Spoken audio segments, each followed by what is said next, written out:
a falar, né, sobre o tema corpo e virtualidade, pensar uma presença política, que já em si já é uma tensão, né, falar desse lugar que a gente está, né, cada um em nossas casas, mediados pelo tubo da...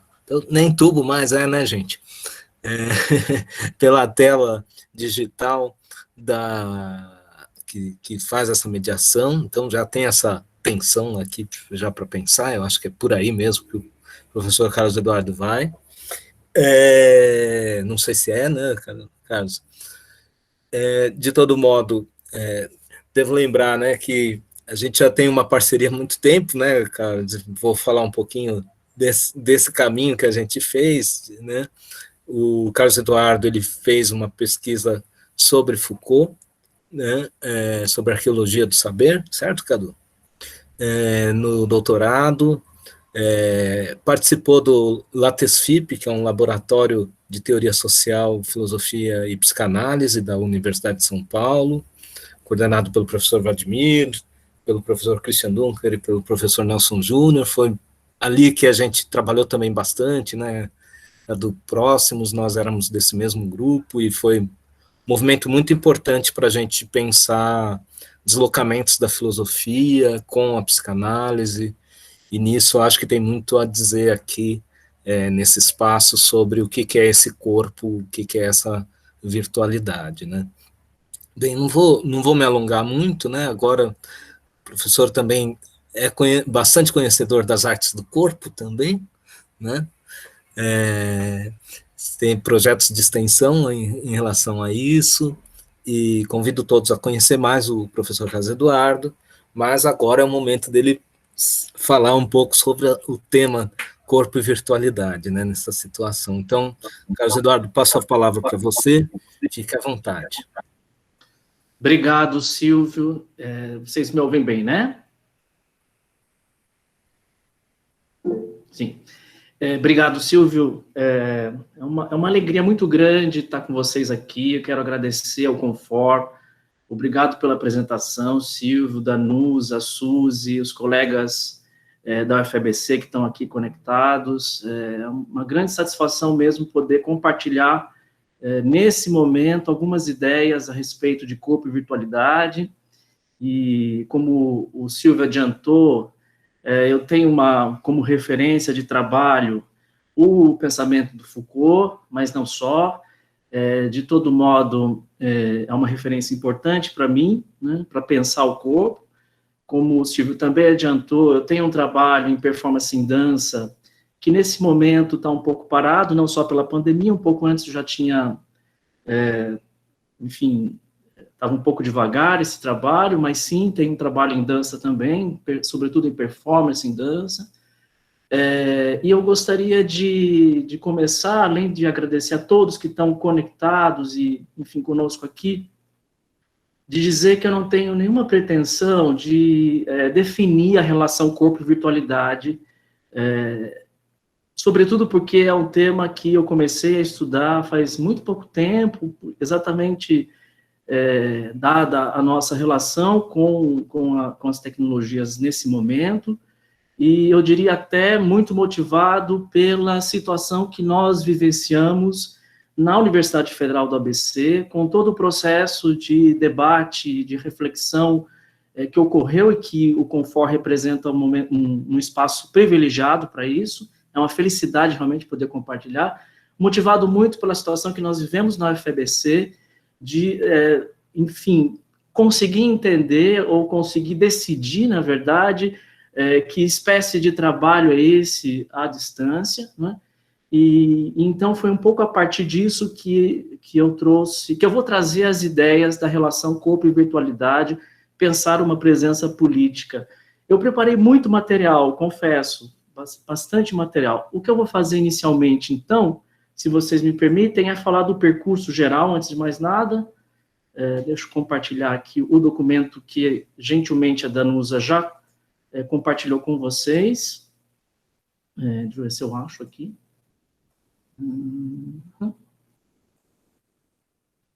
Vocês conseguem ver o documento, o PDF? Eu estou sem ver vocês, eu preciso que alguém abra o microfone. Conseguimos sim.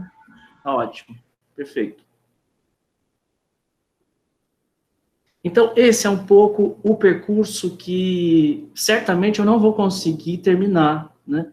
Mas eu quero falar, de modo geral, sobre ele. Quando eu pensei a relação corpo e virtualidade, eu pensei, então, em trazer uma ampliação dessa discussão em torno da virtualidade mediada por tecnologias. E que ampliação é essa? É essa que está definida nesse eixo. A virtualização do corpo é um fenômeno anterior à vida mediada por tecnologias e se relaciona à entrada do corpo na ordem produtiva capitalista. O que eu estou pensando, então, na relação virtualidade... Desculpa, acho que eu tirei o arquivo. Na relação virtualidade-corpo, né, é justamente ampliar a questão da virtualidade ou da virtualização do corpo, tentando fazer uma espécie de levantamento de arquivo de como nós chegamos aqui, que espécie de racionalidades ou de discursos geraram essa relação tão estreita entre virtualidade e corpo. Então, estou trabalhando de um modo bem Foucaultiano, né, que é fazer uma espécie de mapeamento dos discursos que relacionaram intimamente virtualidade e corpo, para, num segundo momento, entender que essa relação é anterior ao próprio surgimento das tecnologias, da internet, é anterior à mediação do corpo por tecnologias. Então, esse é o grande eixo que é o meu horizonte de trabalho, vamos dizer assim, né? Então, eu dividi a fala em 3 momentos, né? Num primeiro momento, então, nesse primeiro e segundo momento, é o levantamento desses discursos corpo e virtualidade.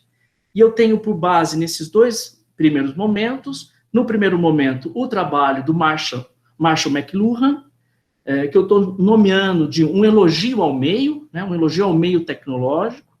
Um segundo ponto de apoio desses discursos que relacionam, que virtualizam o corpo, né, virtualidade e corpo. Um segundo ponto de apoio é o discurso que eu estou chamando de a virtualização como estatuto de nova realidade, e aí o meu ponto de apoio é o trabalho do Pierre Levy, no Qu'est-ce que le virtuel, o que é o virtual, de 1995. Então, esses 2 primeiros momentos, que eu acho que é o que eu vou me ocupar, na verdade, aqui, fazer esse levantamento desses 2 pontos de apoio discursivo, que eu vou chamar já de racionalidade digital, né, que fazem emergir uma racionalidade incontornável a respeito do corpo, que é exatamente entender um corpo virtual, que é propor um corpo virtual, né? E num terceiro momento, tentar, eu não sei se eu vou conseguir chegar até aí, mas, então, com Foucault, pensar essa introdução do corpo produtivo na ordem da virtualização, né? Como vocês sabem, ou como é conhecido em torno do pensamento de Foucault, não existe capitalismo sem o corpo disciplinar, né? Sem esse corpo que, ao mesmo tempo, é submisso e potente. É potente porque se submete num determinado cálculo disciplinar que a modernidade vai fazer e que é pressuposto como corpo disciplinar a ordem produtiva, né? Então, pensar que a virtualização, na verdade, começa muito antes do surgimento das tecnologias como uma virtualidade, que é a virtualidade do comportamento na ordem disciplinar. Tá? Eu vou tirar, então, aqui vocês têm os 2 livros, né, que são os meus 2 pontos de apoio das primeiras 2 partes, o livro do Marshall McLuhan, que saiu como Os Meios de Comunicação como Extensões do Homem, mas o título original é Understanding Media, The Extension of Man, e o trabalho do Pierre Levy, que é o virtual, Qu'est-ce que virtuel, né? De 64, então, portanto, né, muito antes de toda da internet, de todas as tecnologias que nós conhecemos hoje, e o do Pierre Levy, que é mais, então, da segunda metade do século XX, 1995, tá? Tudo bem? Eu vou tirar aqui a tela e voltar com vocês. Voltei, né? Estou aqui? Presença política? Você já estava, na verdade. Mas apareceu um pouquinho do... Eu coloquei agora no final, tá? Mas todo mundo viu, acho que todo mundo recebeu o link, né? Isso, a gente tem acesso ao documento também. Enquanto você estava falando, eu estou acompanhando aqui o documento. Saiu o PDF, né? Não, tudo bem. Não importa muito. O PDF são os passos gerais, tá? Depois dá para rever. Então, eu começaria dizendo o seguinte, que uma racionalidade da relação corpo e virtualidade, você vai encontrar uma série de discursos, uma série de trabalhos nas ciências humanas, e, é claro, esses dois trabalhos, eles estão um tanto concentrados, menos Pierre Levy, mais Marshall McLuhan, na área de comunicação, né?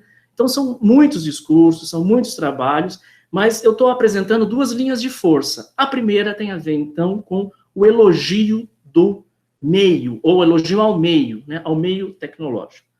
O que eu estou fazendo aqui é, então, de um ponto de vista, vamos dizer assim, mais metodológico, é fazer esse levantamento dos discursos, tá?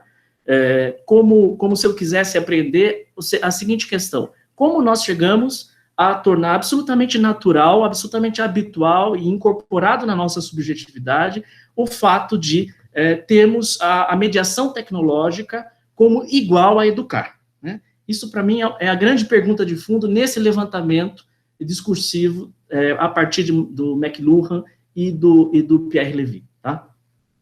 Num primeiro momento, então, eu estou chamando de elogio ao meio, né? O que faz Marshall McLuhan no Understand Media, 1964? Em primeiro lugar, colocar que é um sujeito interessantíssimo, né?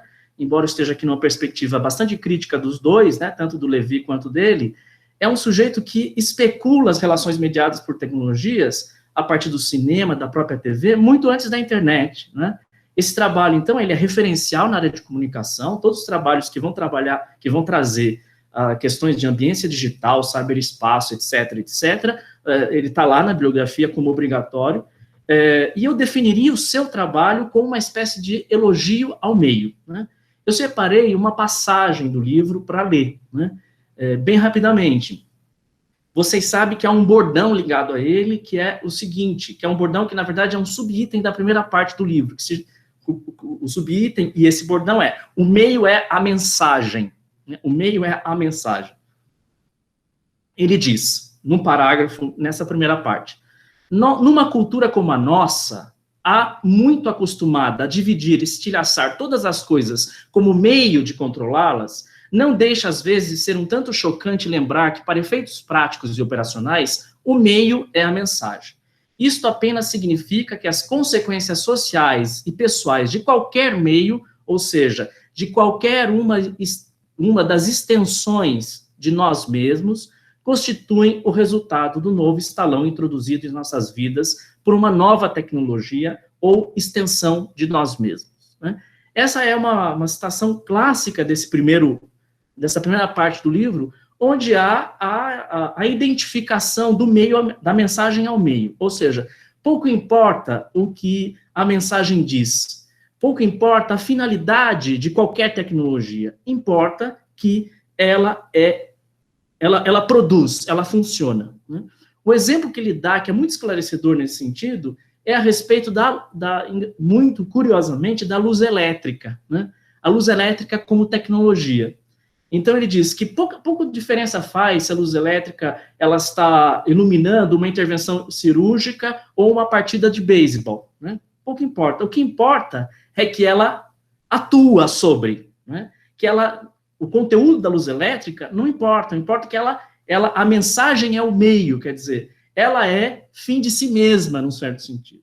Ou seja, eu estou encarando o trabalho do McLuhan como essa primeira linha de força da relação virtualidade-corpo, onde o meio é elogiado, onde há uma certa apologia ao meio, de modo a identificar tecnologia e suas finalidades, né? Ou seja, a finalidade é o próprio meio. Então, para dizer o seguinte, veja, chegamos até onde chegamos, não foi à toa, porque nós temos um primeiro discurso disponibilizado em 1964, onde o meio onde a mensagem é o meio, né?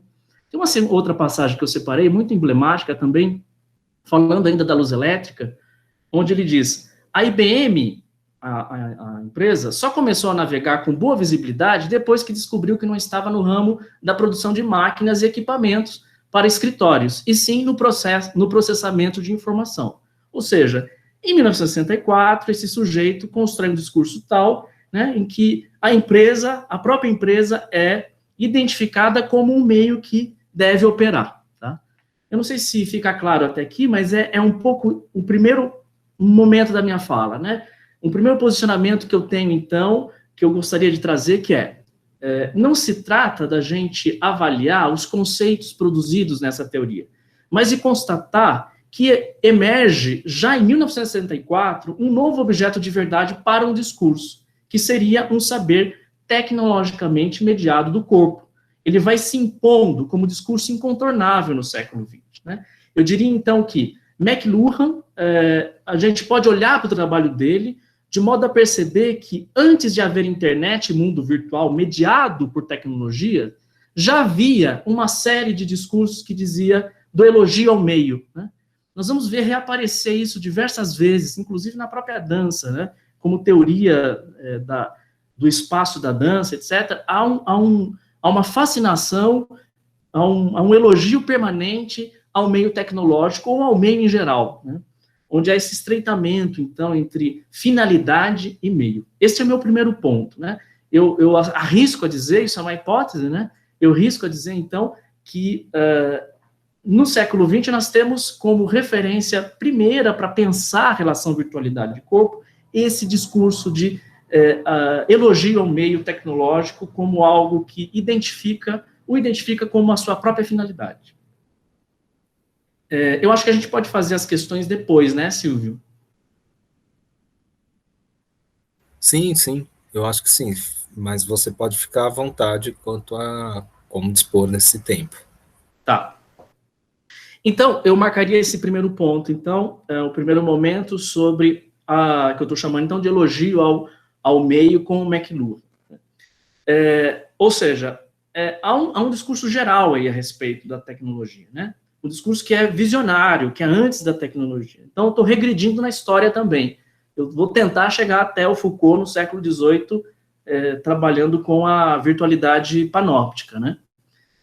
Bom, há um segundo momento, no meu entendimento, que a gente pode localizar, ou que o texto do Pierre Levy testemunha profundamente, que eu estou chamando, então, a virtualização como estatuto de nova realidade, que é o segundo ponto do arquivo que eu mandei para vocês, né?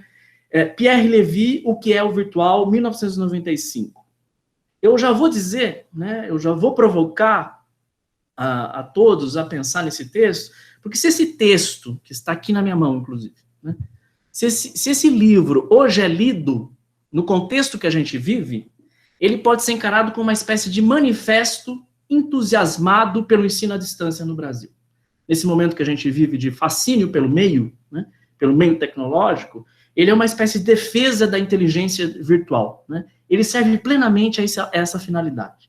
Então, portanto, ele precisa ser muito bem lido e, claro, contextualizado, né? Como eu digo, eu estou sempre num nível discursivo que é o seguinte, de fazer a avaliação desses discursos e não de discutir os seus termos internos enquanto conceito, tá? Então, eu diria, em primeiro lugar, sobre o trabalho do Pierre Levy. É um trabalho absolutamente ahistórico, que, muito parecido com o McLuhan, ele está carregado de uma espécie de determinismo tecnológico, certo? Os dois trabalham com esse elogio ao meio, mas o Pierre Levy, vamos dizer assim, o que é de novo nesse discurso que está aí localizado na segunda metade do século XX? Há, então, uma radicalização ao elogio ao meio, em que o próprio meio vira uma espécie de nova realidade. Não é?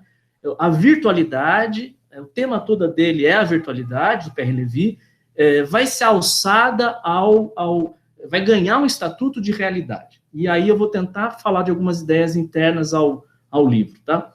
Então, você pode me perguntar o seguinte, bom, se não é um trabalho absolutamente histórico, se na minha compreensão, por que eu estou, afinal das contas, trabalhando com esse discurso, né? Porque ele testemunha exatamente o que a gente está vivendo, porque discursos, ainda que equivocados, eles formam novos objetos, eles são modalidades discursivas e formam, sobretudo, novos sujeitos. Por exemplo, o sujeito corpo virtual, né?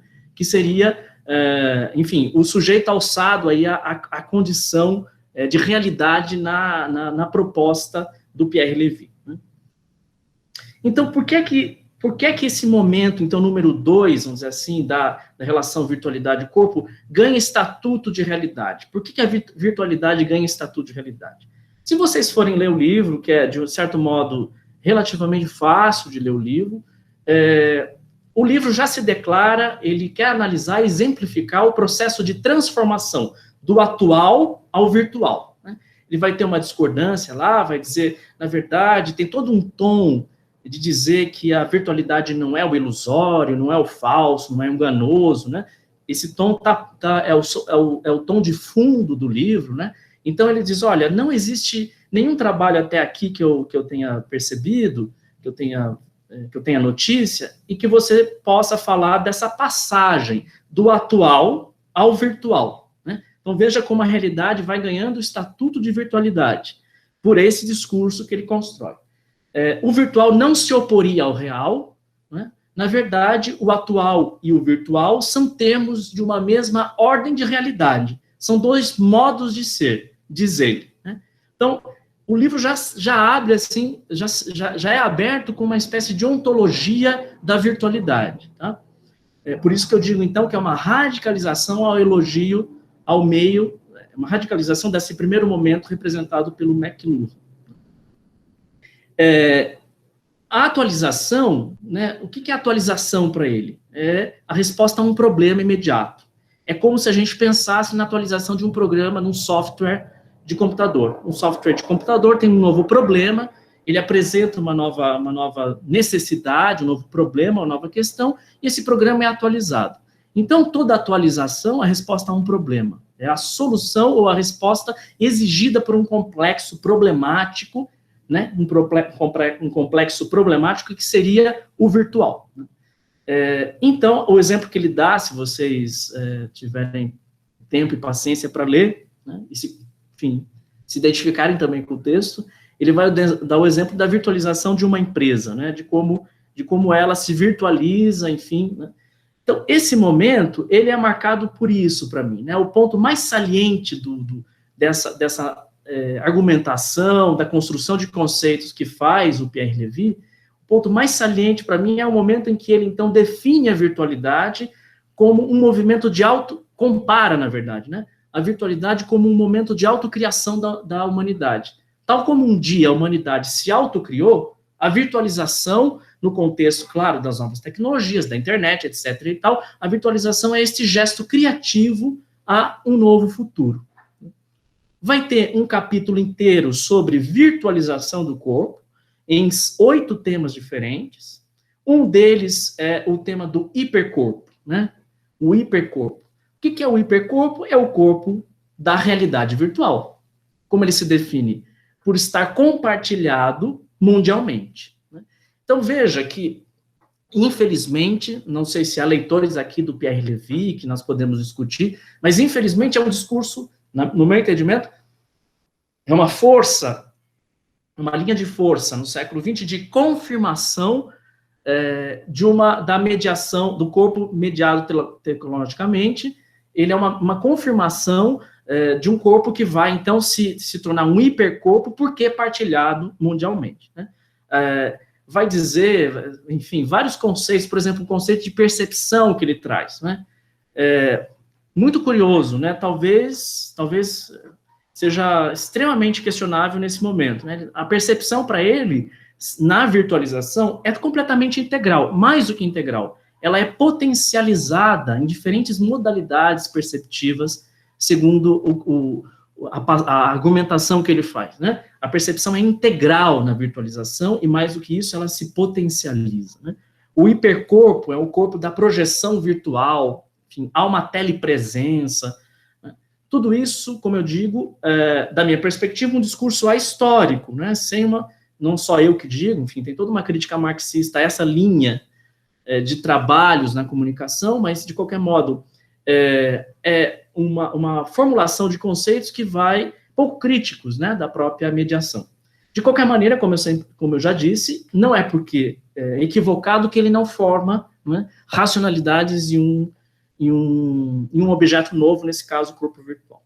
Então, para concluir essa segunda parte, né, um saber tecnologicamente mediado do corpo, que vai se impondo desde McLuhan, vamos dizer assim, encontra uma segunda linha de força, que aprofunda o elogio ao meio, na forma da virtualização do corpo como estatuto. Virtualização não só do corpo, de todas as relações que podem ser mediadas com um estatuto de realidade, né?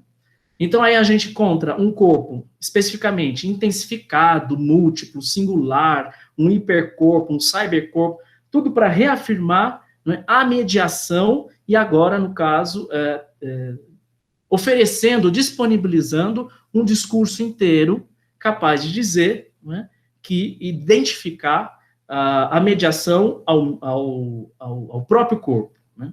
Então, com esses dois momentos, eu quero dizer o seguinte, simplesmente, de uma maneira muito clara, né?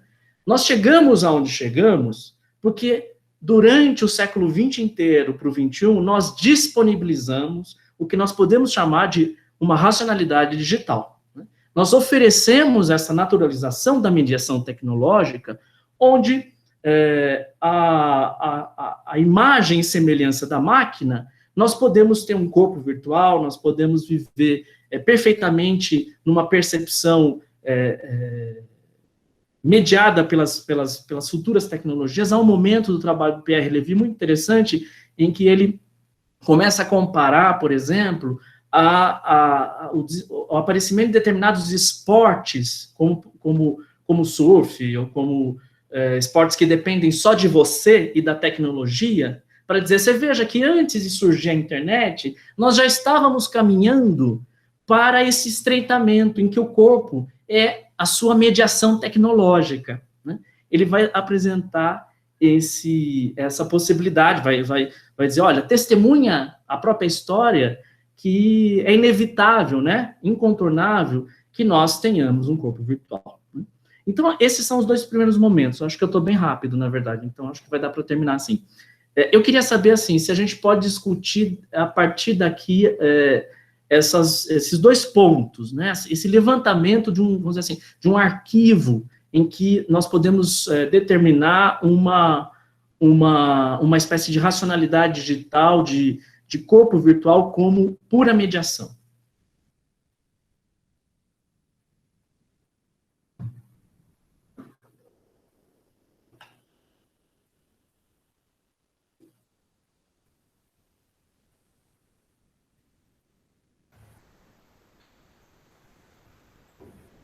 Não sei se vocês me entendem até aqui, né? Quer dizer, eu queria que a gente tivesse um ponto de apoio para poder virar a página dessa história do corpo e virtualidade. Só, então, pensando agora, Cadu, uma ideia que me veio à cabeça, assim, porque me parece que são dois momentos para a gente poder pensar, mas são dois momentos, como você diz, de aprofundamento, né? Aí já peço até para o Richard colocou agora, tá bem confuso, talvez possa ser um momento para a gente acertar os pontos para entender direito do que a gente está falando, né? Mas eu estou entendendo que você está levando para um lugar em que a gente tem uma espécie de perda da dimensão do corpo, uma redimensão do corpo, certo? Nessa virtualidade. Talvez seja esse um eixo importante para a gente pensar, né? Um corpo que não é mais aquele corpo orgânico, não é mais o corpo mecânico, mas é um corpo virtual. Já é outro estatuto de corpo que você está trazendo aqui, né? E que me dá a impressão, né? A chave do capitalismo, eu acho que é uma chave também importante, né? Na medida em que a chave do capitalismo, ela ajuda a gente a pensar, né, como até os marxistas vão levantar, pensar, então, um pouco a dimensão estou vendo aqui para deixar mais o papo para depois, mas Só para pensar, então, um pouco sobre isso, só para não perder o fio da meada, assim, de que o capitalismo ele pode aprofundar essa virtualização, né, na medida em que ele é um processo de abstração, né, na forma mercadoria e tal. E, enfim, me dá essa impressão, né, que cada vez mais o corpo, não é que o corpo desaparece, né, mas o corpo ele é levado à abstração num nível máximo, assim, de hiperabstração, né, digamos assim. Não sei se é por aí o caminho que você está fazendo. De verdade, o que importa, a Suzy fez uma pergunta aqui, depois, talvez, caso, o que interessa, no meu entendimento, a gente deixar bastante claro, é que entender o corpo virtual é, antes de mais nada, entender como esses discursos foram disponibilizados. De que corpo a gente está falando quando a gente não consegue nem mesmo pensar que espécie de relação a gente tinha antes da pandemia, por exemplo, né? Ou o argumento da emergência, por exemplo, né, da pandemia. Parece que a emergência começa a virar uma situação regular, né? O que justifica isso? Qual é o fundamento disso? Eu estou dizendo o seguinte, eu estou dizendo que pelo menos há 2 momentos que fundamentam isso, né? Quando a gente constrói um discurso de elogio ao meio, em que o corpo, em primeiro lugar, a mediação é supervalorizada, e num segundo momento, o corpo aparece como um corpo virtual, ou seja, há um estatuto de realidade novo dado à corporeidade, que é, sobretudo, a mediação, né? Então, a pergunta da Suzy corpo virtual como mediação ou corpo virtual como mais um artefato na relação? Eu diria corpo virtual como mediação. E como mediação, a cada mediação tecnológica ou a cada invenção tecnológica, você tem um corpo diferente. Não da minha perspectiva, não no sentido de confirmar essa possibilidade, mas de dizer que há disponível para nós uma racionalidade digital que tudo bem a gente identificar a educação às ferramentas virtuais. Porque, de fato, é isso que nós temos como imagem corporal, né? O Pierre Levy vai dizer, não, o corpo não é só essa imagem que aparece lá na mediação tecnológica. Mas o que sobra, na verdade? Só a mediação tecnológica. Está entendendo? Daí você entender perfeitamente a tendência majoritária de dizer, bom, como é que funciona o Moodle? Como é que funciona o Zoom? Como é que funciona você está entendendo? Uma supervalorização da ferramenta, porque, de fato, o discurso disponível que nós temos construído do 20 para o 21 é que o corpo é a sua mediação tecnológica, né? Num primeiro momento, onde o meio é supervalorizado, e num segundo momento, todos os discursos vão dizer, de fato, é inevitável que a gente tenha um corpo virtual, porque as relações estão todas virtualizadas e tal. Aí, claro, você chega num momento como a pandemia, onde isso é absolutamente claro, né? É absolutamente claro, porque não há outra alternativa nesse momento. Não haveria outra alternativa se a gente pudesse pensar numa presença política que não seja a presença identificada da mediação tecnológica. É disso que eu estou falando. Cadu, posso? Eu estou sem câmera, gente, porque a minha internet não está boa hoje. Eu fiquei pensando aqui, Cadu, parece que acho que a questão é o conceito de mediação. Talvez seja esse o ponto que a gente possa pensar. Depois que você terminar, a gente pode tentar discutir. Porque eu fico pensando na mediação sempre como tendo alguma coisa entre, né? Assim, você tem um polo, tem outro, e aí você tem algo com mediação. Mas quando você fala nesse sentido, parece que não tem mais nada. É como se o meio tivesse se tornado a coisa. Então, é um outro sentido da mediação, e ele é preciso, porque tem a ver com o meio. Só que aí o meio passa a ser a coisa. Quando você dá esse exemplo agora, especificamente em relação aos chamados recursos, né, que passaram a ser a educação, né, que, de fato, beira a patologia, né, a gente fala, agora aprende um recurso, então, esse é o processo educativo, né, eu vou montar um mural virtual, ok, então eu estou fazendo um processo educativo por isso, quando, na verdade, você mudou, você podia estar fazendo na lousa isso. Você não necessariamente alterou nada, mas dá a sensação de que, como se esse meio tivesse substituído a finalidade, ou como se ela tivesse desaparecido. Então, acho que o interessante seria talvez pensar nesse conceito de mediação. Não sei se todo mundo entenderia a mediação da mesma maneira, mas é bacana essa discussão. Acho que deu para entender o histórico que você fez, porque é esse elogio ao meio, né, que você levantou desde o início. É que você vai perceber, vamos dizer assim, dentro desses discursos, eu não tô discutindo, vamos dizer assim, o conceito de mediação, tal como McLuhan entende, ou tal como Pierre Levy entende, mas como eles acabam operando enquanto discurso. Quer dizer, quando você tem lá o exemplo da luz elétrica, que pouco importa o que ela ilumina, porque, na verdade, ela deve ser... O seu resultado é que importa, o seu resultado é qual? É a sua própria operação, é iluminar, entende? Aí, logo na sequência, diz, a IBM, quando percebeu, na verdade, que ela não estava na área certa, porque, na verdade, a outra... Quer dizer, não importa qual a finalidade, qual é o serviço que ela preste, o que importa é que ela consiga perceber cada momento o que ela deve operar naquele momento, você entende? Então, eu diria o seguinte, que a mediação tecnológica, desde quando surge como discurso, ela já surge como identificada vamos dizer assim, a sua própria finalidade. Ela é a finalidade de si mesma, né? Como nós dizemos, bom, educar é saber bem usar a lousa virtual do Zoom, né? Saber bem usar a lousa virtual do Zoom é a grande discussão, tá entendendo? É a identificação com a sua finalidade, né? A tecnologia identificada com a sua finalidade, ou seja, ela é autorreferente. O Pierre Levy compara, isso é textual, a autocriação da humanidade, a condição de humanidade, a um novo momento que é da virtualização, a uma nova humanidade que se inicia com esse novo estatuto de realidade que é o virtual, que é a passagem do atual a um problema que eu tenho, a uma nova pergunta, né? A um novo software, a uma nova ferramenta, a um novo corpo virtual. Então, eu diria que, desde que a mediação tecnológica surge, ela surge já identificada como finalidade.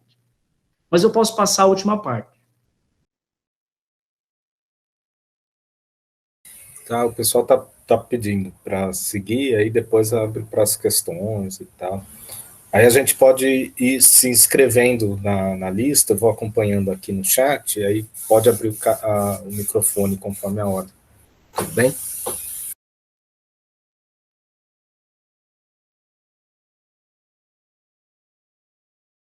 Tá ótimo. Então vamos lá, né? Nesse último momento, que eu chamei de corpo produtivo na ordem da virtualização, se a gente então virasse essa página, né, desses dois momentos do século XX em que a virtualidade, a mediação é identificada com o seu meio, elogio ao meio, depois a virtualidade com estatutos de realidade, né? Se a gente virasse, vamos dizer assim, essa má consciência digital, né? Esse discurso que nos justifica nesse momento e que leva a identificar a educação e mediação tecnológica, a gente pode pensar com Foucault numa outra perspectiva, né, numa perspectiva, então, mais crítica desse discurso, do que significa a virtualização do corpo na ordem produtiva, né?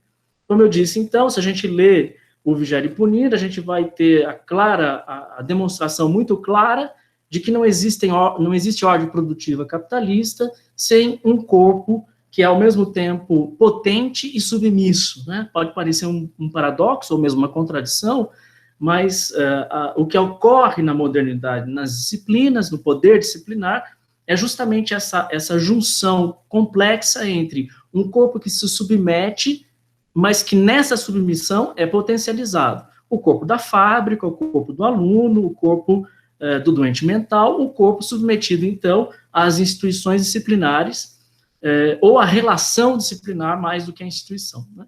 Então, o que eu estou pensando é o panoptismo, tal como a gente sabe, o panóptico do Bentham é para Foucault uma formalização de uma ordem muito mais ampla na sociedade moderna, que é a microfísica do poder disciplinar, não é?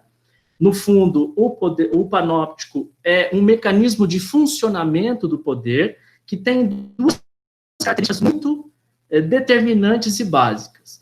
Ele é uma maximização da força do corpo, mas é também, e aí vem a questão da virtualidade, né, que eu ligo, então, a crítica à mediação tecnológica, também é uma virtualidade.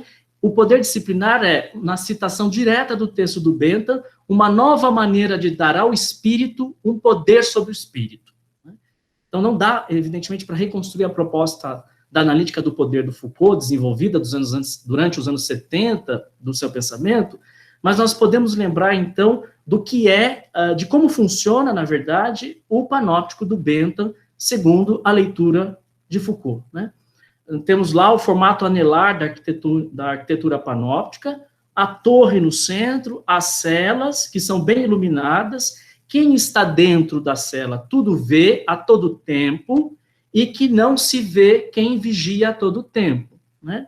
É o princípio da câmera desligada. Se a câmera está ligada ou se está desligada, pouco importa, há sempre um olhar que vigia permanentemente, que faz com que Foucault, então, chame esta relação de instituição. O Bentham formaliza um anseio, um desejo, um sonho social, um sonho de uma felicidade social, onde se pudesse, evidentemente, controlar, disciplinarizar os comportamentos na sua virtualidade. Ou seja, antes que o comportamento anormal, indisciplinado, de loucura aconteça, o grande olho está atuando de espírito sobre espírito. Se tem alguém na torre, se não tem, pouco importa, né? Importa que o controle à distância invisível está estabelecido. Então, veja, a virtualidade é essa relação de antevisão, de antecipação do comportamento. Foucault chama essa virtualidade de alma moderna, né? Ele chama isso de alma moderna, em Vigiar e Punir em outros momentos. Um exercício imaterial do poder, né? Que sempre tende, esse poder, a intervir previamente ao comportamento, ou seja, de modo virtual, de modo a manter a câmera ligada, manter o olho ali, né? Estando desligado ou ligado, ela sempre está ali, antevendo a virtualidade do comportamento. Então, o que a gente pode dizer, né? Se a gente pegar, por exemplo, a noção de periculosidade, que é uma noção fundadora da teoria penal moderna, do sistema de punição moderna, etc., né? O que é a periculosidade? É a dimensão individual daquilo que o indivíduo pode fazer, do que ele é capaz de fazer, do que ele está na iminência de fazer, né? O indivíduo considerado na sua virtualidade completa, na virtualidade completa do seu comportamento. Então, o que eu estou ligando? Estou ligando uma coisa à outra, né? Estou dizendo, então, que a virtualidade que nós pensamos no século XX, que está teorizada nas teorias da comunicação, como eu trouxe agora nos dois momentos, ela, na verdade, se remete a um exercício muito específico de produção do corpo virtual. E aí, no sentido crítico, né? Desse corpo que é tão dócil quanto potente, né? Que pode dividir as suas tarefas como professor em casa e achar que tudo bem essa multiplicação de tarefas em casa, porque, afinal das contas, nós não temos outra chance, estamos na pandemia, compreende? Essa resposta, ela é fácil demais para a gente ficar com ela. Ela tem um lugar de uma racionalidade digital, e no limite, essa racionalidade digital, no meu entendimento, então, essa é a minha leitura, ela se remete a essa virtualidade do comportamento proposta no olhar disciplinar, né? No olho do panóptico, que, no final das contas, é confirmado, vamos dizer assim, por essas teorias da comunicação que vão variando o mesmo tema, né? Que vão dizendo, olha, então agora você, na verdade, não tem mais esse corpo que vai para a fábrica, você tem um corpo virtual, onde ele se divide em muitas tarefas, e é assim, ponto. Bom, eu poderia discutir com vocês como isso está presente na proposta Foucaultiana, como essa virtualidade do comportamento se desdobra em tantos outros temas, sobretudo a questão, se a gente quiser pensar no nosso contexto, como que acho que também responde um pouco a Suzy, né? Como essa mediação se identifica com a finalidade, porque a virtualidade, essa relação virtual, ela nunca completa um outro, né? Ela nunca se resolve. Você está sempre enfrentando a câmera, né?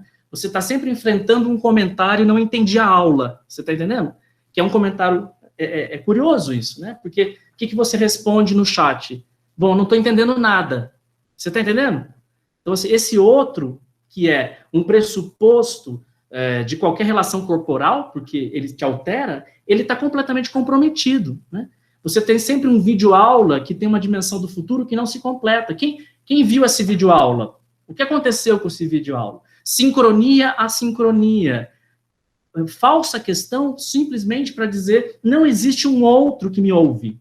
Compreende? Essa interação, ela é uma espécie de interação sem intersubjetividade, sem um outro sujeito que me acolhe ou me repudia, né, que entra em conflito comigo. Não tem conflito, não tem acolhimento, mas também não tem conflito, né?